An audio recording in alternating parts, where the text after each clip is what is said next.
Hello guys. ഇത് ഫർണിക്കാവ് ശ്രീകുമാർ എന്ന കവിയും എഴുത്തുകാരനുമായ സാറിൻ്റെ വീടാണ്. സാറ് ഖത്തർ എയർവേസിലെ ജീവനക്കാരനാണ്. ഇപ്പോൾ സാറ് നാട്ടിലുണ്ട്. അപ്പോൾ സാറ് ഞങ്ങളെ വിളിച്ചിട്ട് സാറിൻ്റെ നേരത്തെ കുറേ വർക്ക് ഞങ്ങൾ ചെയ്തിരുന്നു.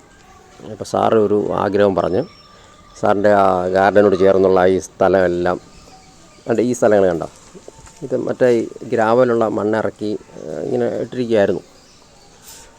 ഇത് ഈ കടപ്പുറത്തെ മണൽ പോലെ ഉള്ള ഒരു സെറ്റപ്പാക്കി കൊടുക്കണം എന്ന് സാറ് പറഞ്ഞിരുന്നു.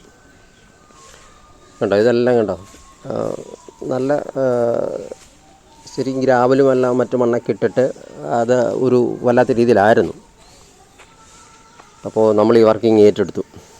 സാറ് നമുക്ക് പല വർക്ക് ഏൽപ്പിച്ചതുകൊണ്ട് നമ്മൾ ഈ വർക്ക് ഇങ്ങ് ഏറ്റെടുത്തിരിക്കണ്ട. ഇതെല്ലാം നല്ല പുതിയ രീതിയിലുള്ള ഗാർഡൻ സെറ്റിങ്ങാണ് സാറ് ചെയ്തു വെച്ചിരിക്കുന്നത്. അറിയാമല്ലോ, ഈ കുളത്തിൻ്റെ, സാറിൻ്റെ പറമ്പിൽ തന്നെ ഒരു കുളമാണ്. ഈ കുളത്തിൻ്റെ സൈഡിൽ നിന്ന് നമ്മുടെ പണിക്കാർ, കാരണം അവിടെ വണ്ടി പോയി കൊണ്ടുവരാനുള്ള ബുദ്ധിമുട്ടാണ്. അപ്പോൾ നമ്മളിങ്ങനെ തന്നെ ലേബറെ നിർത്തി ചെയ്യേണ്ട ഒരു അവസ്ഥയാണ്. ഈ കുളം അങ്ങ് വലുതാക്കി സെറ്റാക്കാമെന്നുള്ള ചിന്തയും സാറിനുണ്ട്. അതുകൊണ്ടാണ് ഇങ്ങനെ ഈ കുളത്തിൻ്റെ സൈഡിൽ നിന്നുള്ള മണൽ മൊത്തവും നമ്മൾ പണിക്കാരെ നിർത്തി അത് മൊത്തവും ഇങ്ങെടുത്തു. അപ്പോൾ കുളമൊന്ന് ഡെവലപ്പ് ചെയ്യാം.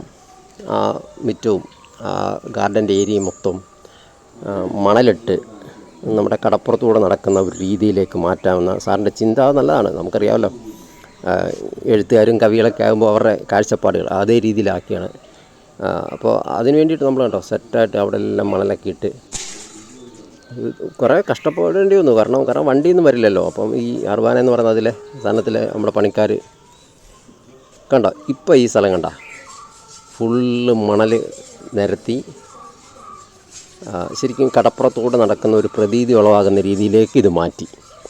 കണ്ടോ, അപ്പോൾ നിങ്ങൾക്ക് ആർക്കെങ്കിലും ഇതുപോലെയുള്ള വർക്കോ അതുപോലെ പറമ്പ് കിളയ്ക്കാനോ മറ്റ് ഇതുള്ള തൊഴിലാളികളെ കിട്ടാത്ത ഇങ്ങനെയുള്ള വർക്കുകൾക്കൊക്കെ ഞങ്ങളെ സമീപിക്കാവുന്നതാണ്. ഞങ്ങളുടെ ഫോൺ നമ്പർ കൊടുക്കുന്നുണ്ട്. കണ്ടോ, അപ്പോൾ നല്ല സെറ്റപ്പായിട്ട് സാറിൻ്റെ കാഴ്ചപ്പാടിനനുസരിച്ച് നമ്മളിത് ശരിയാക്കി കൊടുത്തിട്ടുണ്ട്.